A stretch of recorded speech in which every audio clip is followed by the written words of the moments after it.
Adnan Kapaugani, tokoh Minang, wakil Perdana Menteri Indonesia pertama. Adnan Kapaugani lahir di Palembayan, Agam, 16 September tahun 1905. Ia menyelesaikan pendidikan awal di Bukit Tinggi tahun 1923. Merantau ke Jakarta. Adnan menamatkan sekolah di Sekolah Kedokteran GHS Jakarta.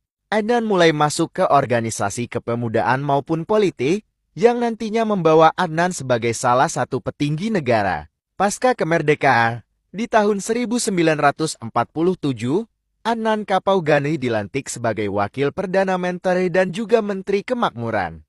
Sebelum menjadi Wakil Perdana Menteri, Adnan merupakan Gubernur pertama Sumatera Selatan tahun 1945 sampai tahun 1946.